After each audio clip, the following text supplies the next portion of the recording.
Welcome to our channel career achievers.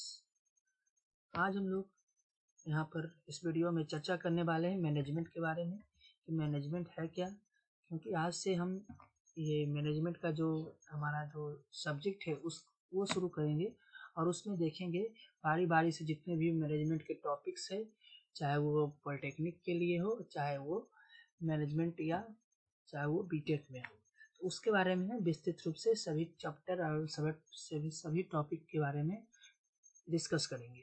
तो जो हमारा आज का टॉपिक है वो मैनेजमेंट का बेसिक इंट्रोडक्शन लेक्चर है।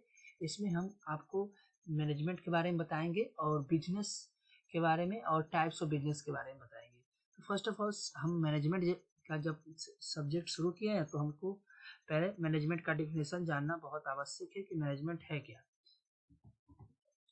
तो जैसा कि आप देखते होंगे कि मैनेजमेंट एक बहुत इम्पोर्टेंट रोल अदा करता है, चाहे वो कोई इंडस्ट्री में हो, चाहे वो हर एक जीवन के हर एक पहलुओं पर मैनेजमेंट खड़ा उतरता है। जैसे कि आपको कोई भी ऑब्जेक्ट क्यों ना हो, कोई भी लाइफ में कोई प्रॉब्लम क्यों ना हो, उसको मैनेज करना होता है। मैनेजमेंट किस तरह से आप टैकल करेंगे, किस तरह से आप उस प्रॉब्लम का सोल्यूशन करेंगे, वही मैनेजमेंट है। तो इसी प्रकार जैसा कि आप देख रहे होंगे फिगर में कि मैनेजमेंट क्या है। तो मैनेजमेंट मतलब होता है कि रिस्पेक्ट, मतलब कोई भी आपको हमेशा कुछ ना कुछ काम मिलता है, आपको बहुत सा काम मिलता है, तो आप काम को मैनेज करते हैं कि पहले कौन काम करेंगे, सेकंड में कौन काम करेंगे। तो वो हमारा काम को जब मैनेज कर रहे हैं वो भी एक तरह से मैनेजमेंट हुआ। तो मैनेजमेंट होता है कि जैसे कि आप मल्टीपल काम आपको मिला तो आप कैसे मैनेज करके सभी काम को पूरा करेंगे, ये मैनेजमेंट होता है। तो हम जो हमारा डिफिनेशन होता है कि जब क्या एग्जाम में जब मैनेजमेंट का डिफिनेशन आएगा लिखने के लिए तो हम क्या लिखेंगे। तो मैनेजमेंट का social process involving responsibility for economical and effective planning and regulation of operation of an enterprise in the fulfilment of given purpose is known as management. Management एक सोशल प्रोसेस है। सोशल में सामाजिक प्रक्रिया है जो क्या करता है, जो इन्वॉल्व में सम्मिलित करता है। किसको सम्मिलित करेगा? रिस्पॉन्सिबिलिटी में जिम्मेदारी for economical and effective. Economical means आर्थिक एंड एक बहुत इंपॉर्टेंट इफेक्टिव मीन्स प्रभावशाली प्लानिंग। प्लानिंग मीन्स कि कोई भी काम करने से पहले हम प्लानिंग करते हैं ना, प्लानिंग करते हैं कि हमें कैसा काम करना चाहिए, कौन सा काम करें या ना करें। प्लानिंग करते हैं, कुछ सोचते हैं, वो प्लानिंग हुआ। ठीक है। एक मैनेजमेंट एक प्रक्रिया है जिसमें हम क्या करते हैं, जिसमें हमारी जिम्मेदारी शामिल होती है। वो जो हमारी जो रिस्पॉन्सिबिलिटी होती है वो किस पर आधारित होती है, वो हमारी आर्थिक एवं प्लानिंग पर डिपेंड करती है कि हम कैसे प्लानिंग कर रहे हैं। ठीक है। आप अगर जैसा हम प्लानिंग करते हैं वैसा ही कार्य करते हैं। तो जो मैनेजमेंट का जो प्रक्रिया है वो किस पर डिपेंडेंट है? इकोनॉमिकल एंड इफेक्टिव प्लानिंग पर। अगर ये हम इकोनॉमिकल एंड इफेक्टिव प्लानिंग करते हैं तो क्या होता है कि regulation of operation of enterprises in the fulfilment of given purpose. अगर ये हमारा इकोनॉमिकल और इफेक्टिव प्लानिंग हो गया तो जो भी हमारा जो काम है, ऑपरेशन है, वो इंटरप्राइजेज में कोई भी उद्योग का वो फुलफिलमेंट करने के से पर्पज से ना होता है कि जैसे कि आप कोई भी वर्क मिला तो आपको वर्क मिला तो वो क्या किस लिए वर्क मिला, क्योंकि अगर इंडस्ट्री को ज़रूरत है उस काम का तब आपको वो काम मिला। तो अगर आप उस काम को इकोनॉमिकल और इफेक्टिव प्लानिंग के तहत अगर आप उसको पूरा करते हैं तो क्या हुआ, वो इंटरप्राइजेज का आप जो काम था वो फुलफिल किए ना, कि जो आपका जो इंटरप्राइजेज की जो आवश्यकता थी वो आप पूरा किए। तो ये मैनेजमेंट का बेसिक डिफिनेशन हुआ। ठीक है। अब हम एक पॉइंट और मैनेजमेंट के बारे में जानें कि management is a dynamic process consisting of various elements and activities. Management है क्या? तो मैनेजमेंट एक डायनेमिक प्रोसेस है। डायनेमिक कहने का तात्पर्य हुआ कि ये ऑटोमेटिकली होता है। ठीक है। अगर ऑटोमेटिकली होता है और कंसिस्ट में इसमें है क्या, इसमें वेरियस एलिमेंट्स एंड एक्टिविटी है। अगर आप मैनेजमेंट के बारे में विस्तृत रूप से जानकारी है तो मैनेजमेंट के अगर आप लोग चाहेंगे तो मैनेजमेंट के बारे में हम मैनेजमेंट के एलिमेंट्स एंड फीचर्स के बारे में भी एक अलग से वीडियो बना देंगे। लेकिन जो पॉलिटेक्निक का जो सिलेबस है उसमें मैनेजमेंट के बारे में उतना विस्तृत रूप से पढ़ना नहीं है, क्योंकि फर्स्ट जो हमारा जो चैप्टर होता है, फर्स्ट चैप्टर में मैनेजमेंट का जो सब्जेक्ट है उसमें first chapter business and types of business पढ़ना है। लेकिन हमने देखा कि चलो फर्स्ट ऑफ ऑल हम मैनेजमेंट के बारे में बेसिक इंट्रोडक्शन देते हैं, उसके बाद बिजनेस शुरू करते हैं। तो चलते हैं अब हम जो हमारा टॉपिक रहेगा बिजनेस, कि बिजनेस है क्या, व्हाट इज बिजनेस। और कोई पूछ देगा व्हाट इज बिजनेस या डिफिनेशन आ जाएगा बिजनेस का, तो क्या लिखेंगे? An organisation that uses economic resources to provide goods और services to customer in exchange for money और other goods and services is known as business. Business है क्या? एक ऑर्गेनाइजेशन है। एक ऑर्गेनाइजेशन आप समझ रहे हो ना? ऑर्गेनाइजेशन एक मतलब एक संस्था है, और ये क्या करता है? इकोनॉमिक रिसोर्स, जो भी हमारा इकोनॉमिक रिसोर्स है उसको यूज करता है, और यूज करने के साथ ही साथ ये क्या करता है?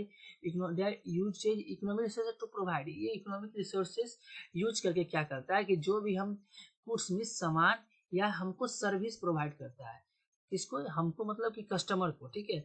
मतलब कि कस्टमर को एक ऐसा बिजनेस, एक ऐसा संस्थान है जो क्या करता है? इकोनॉमिक रिसोर्स को लेकर ग्राहक को, ठीक है, ग्राहक को सेवा प्रदान करता है, लेकिन ग्राहक को सेवा प्रदान करता है, उसके बदले में एक्सचेंज ऑफ फॉर मनी, और उसके बदले में क्या लेता है? मनी लेता है, ठीक है, एक्सचेंज करता है।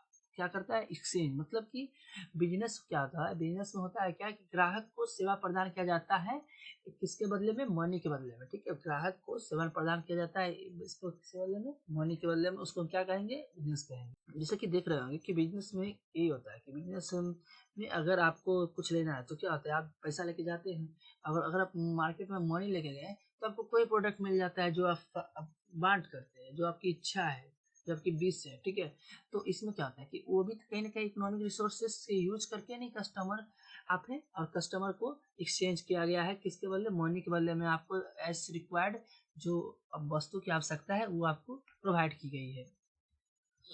अब हम टाइप्स ऑफ बिजनेस के बारे में चर्चा करेंगे। बिजनेस कितने टाइप्स के होते हैं? ऐसे तो आप विभिन्न स्रोतों पर जाएंगे, विभिन्न बुक पढ़ेंगे तो विभिन्न तरह के, मतलब कि कहीं पर 3, कहीं पर 4 टाइप्स ऑफ बिजनेस स्टडी आपको बिजनेस टाइप्स मिलेंगे, लेकिन अगर मेनली सिलेबस के अनुसार चलेंगे तो 3 टाइप्स ऑफ बिजनेस हम लोग को पढ़ना है। तो फर्स्ट जो हमारा टाइप्स है service business, the business which provide an intangible product is known as service business. Service business है क्या? तो भाई सर्विस बिजनेस उस बिजनेस को कहते हैं जो हमको इंटेंजिबल प्रोडक्ट के बारे में बताता है। अब इंटेंजिबल प्रोडक्ट क्या है? तो इंटेंजिबल प्रोडक्ट किसको कहते हैं?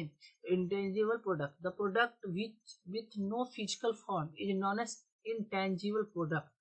वो प्रोडक्ट, मतलब प्रोडक्ट आप लोग समझ रहे होंगे, प्रोडक्ट में से आकर कोई वस्तु आप मार्केट से खरीद रहे हैं तो प्रोडक्ट होता है, ठीक है।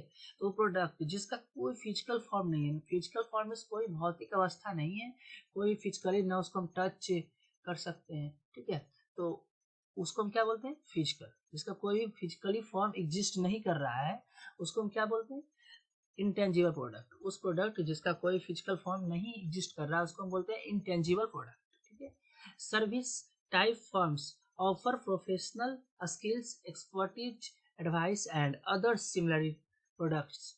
अब हम अब जानेंगे कि सर्विस जो बिजनेस है, सर्विस बिजनेस, उसके अंतर्गत क्या क्या आता है। उसके अंतर्गत अगर आप सर्विस बिजनेस करना चाहते हैं तो उसमें आप कम से कम प्रोफेशनल स्किल होना चाहिए। प्रोफेशनल मीन्स आप उस काम में निपुण होना चाहिए, आप प्रोफिशिएंट यानी आप मास्टर होना चाहिए उस काम में।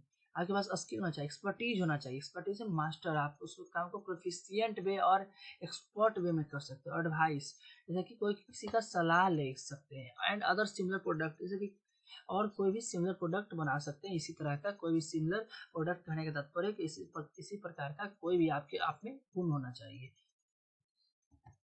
The person involves in this business is known as service holder. जो भी लोग इस जो ये बिजनेस है सर्विस बिजनेस में अगर सम्मिलित होते हैं उसे सर्विस होल्डर भी कहते हैं।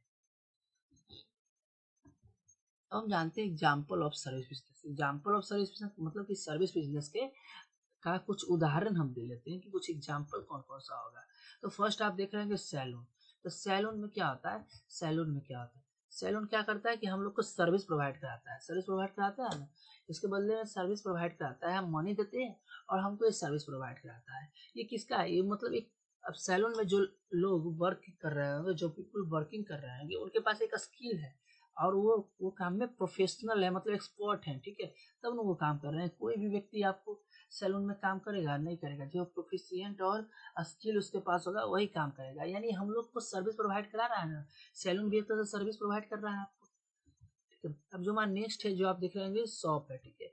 इस शॉप में देखिए क्या है, इस शॉप में आप क्या करता है कि ये भी हमको सर्विस प्रोवाइड कराता है, exchange of money service provide कराता है। और इसमें भी जो लोग होते हैं उनको मैनेजमेंट की बहुत आवश्यकता होती है, कैसे मैनेज करना है, इतना बड़ा शॉप कैसे चलाना है, तो ये मैनेजमेंट के अंतर्गत ही आता है। अब जो हमारा बैंक है, आप लोग बैंक तो गए होंगे, बैंक में देखते हुए कि ये बहुत सा काम रहता है विभिन्न, लेकिन सभी काम को सभी लोग एक मैनेजिंग वे पर करते हैं, ठीक है। तो ये सब में अगर मैंने जो बैंक में काम करता है उसको बोलते हैं कि सर्विस में है, तो देन आप समझ रहे होंगे कि उस बैंक भी सर्विस के अंतर्गत ही आता है, ठीक है। अब नेक्स्ट जो हमारा है होटल है। देखिए होटल में भी जो आप फर्स्ट रिसेप्शन पर देखते होंगे, रिसेप्शन में क्या होता है कि एक मैनेजिंग स्टाफ रहता है जो सारे बिजनेस को मैनेज करता है, और वहाँ पर हम जाते हैं, अगर कुछ भी हमारा रिक्वायरमेंट हो तो उसको फुलफिल करने की पूरी कोशिश होती है। तो ये क्या है, ये भी सर्विस बिजनेस का एग्जाम्पल है। अब हमारा जो नेक्स्ट है टाइप्स ऑफ बिजनेस के अंतर्गत जो हमारा नेक्स्ट है वो मर्चेंडाइजिंग बिजनेस है। The business which involves buying products at wholesale price and selling the same at retail price is known as merchandising business, ठीक है। वह बिजनेस जिसमें हम क्या करते हैं, कोई प्रोडक्ट में कोई भी सामान को हम होलसेल प्राइस पर खरीदते हैं, ठीक है, और उसको बेचते हैं किसके प्राइस पर, रिटेल प्राइस पर, ठीक है।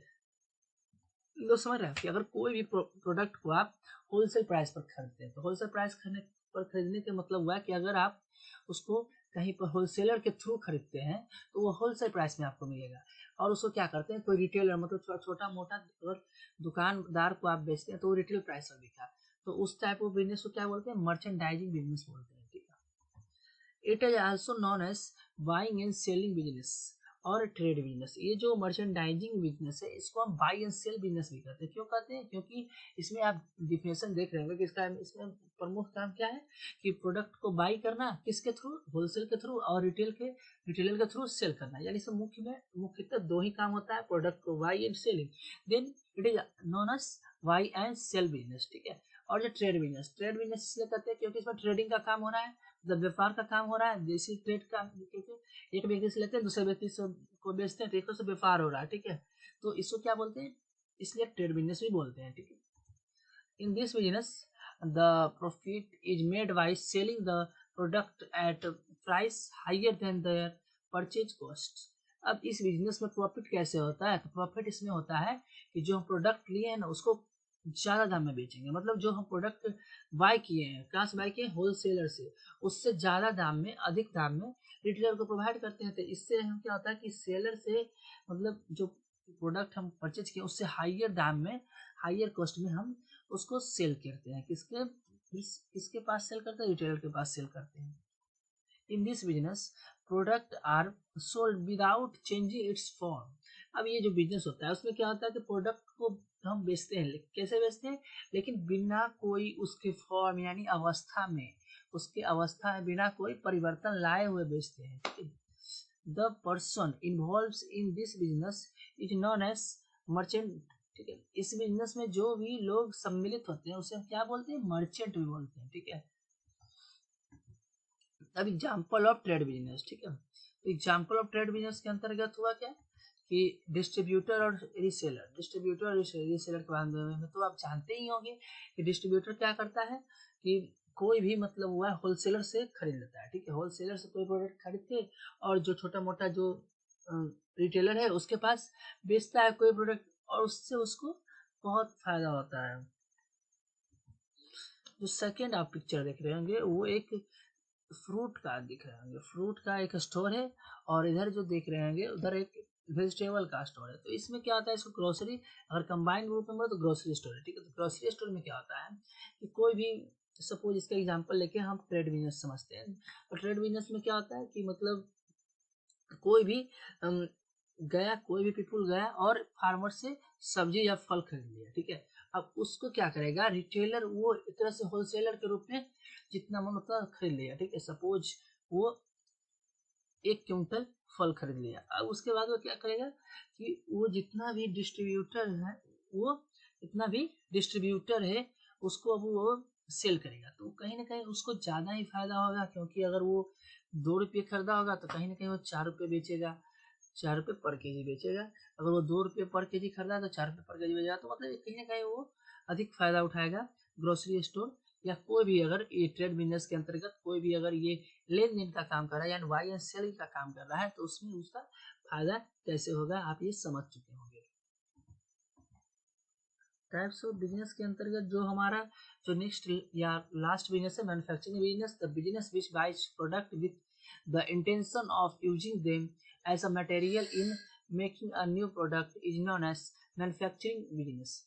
उस मैन्युफैक्चरिंग बिजनेस जो हमारा है उसके नाम से ही पता चल रहा है कि आपको मैन्युफैक्चरिंग बिजनेस किसको कहते हैं। तो जिस बिजनेस में प्रोडक्ट को क्या होता है कि प्रोडक्ट्स को उस उद्देश्य से खरीदा जाता है कि उसका जो मटेरियल उसको किसका उसका प्रयोग किस प्रकार होगा, तो उसको कुछ नया प्रोडक्ट बनाने में प्रयोग होगा, कोई नया प्रोडक्ट बनाने में इसका प्रयोग होगा, उसको क्या बोलेंगे, मैन्युफैक्चरिंग बिजनेस बोलेंगे। There is manufacturing of new product by changing its previous form. इसमें क्या होता है, ट्रांसफॉर्मेशन और मैन्युफैक्चरिंग होता है, ठीक है, किसका है, प्रोडक्ट का। बाय चेंजिंग इट्स मतलब जो इसका पिछला अवस्था है उसको चेंज करके परिवर्तन करके हम लोग अपना ये काम कर सकते हैं या आप मैन्युफैक्चरिंग का काम कर सकते हैं। This business combines raw materials, labours and overhead cost in its production process. ये जो बिजनेस होता है उसमें क्या क्या सम्मिलित होता है, तो इसमें क्या क्या हम लोग कोई भी मैन्युफैक्चरिंग बिजनेस होता है उसमें क्या क्या क्या कॉस्ट जुड़ा जाता है उस प्रोडक्ट के साथ। तो रॉ मटेरियल क्या, रॉ मटेरियल यूज हुआ है उस प्रोडक्ट बनाने में और कितना लेबर लगा है और कितना कॉस्ट, मतलब उससे प्रोडक्ट बाइंग के बाद कितना कॉस्ट लगा है प्रोडक्शन में उस प्रोडक्ट का, वो भी ऐड होता है कोई भी प्रोडक्ट में। After processed goods will be sold to customers. After जब प्रोसेस हो जाएगा, जब हमारा कोई भी गुड्स बन गया, ठीक है, मैन्युफैक्चरिंग में अगर हमारा इंडस्ट्री में कोई भी गुड्स बन गया तो उसको हम सेल करते हैं, तो किसके पास सेल करेंगे, तो कस्टमर के पास सेल करेंगे। अब हम एग्जाम्पल देखते हैं मैन्युफैक्चरिंग बिजनेस का। मैन्युफैक्चरिंग बिजनेस के अंतर्गत जितने भी फैक्ट्री होते हैं, इंडस्ट्री होते हैं, जिसमें औद्योगिक क्षेत्रों से बिलोंग करने वाले सभी ट्रेड और सर्विस को हटा के जितने भी आप इंडस्ट्री देख रहे होंगे पिक्चर में, चाहे वो किसी प्रकार का ही क्यों ना इंडस्ट्री हो, जिसमें मैन्युफैक्चरिंग का अगर किसी भी इंडस्ट्री में अगर मैन्युफैक्चरिंग का काम हो रहा है तो वो मैन्युफैक्चरिंग बिजनेस के अंतर्गत ही आएगा।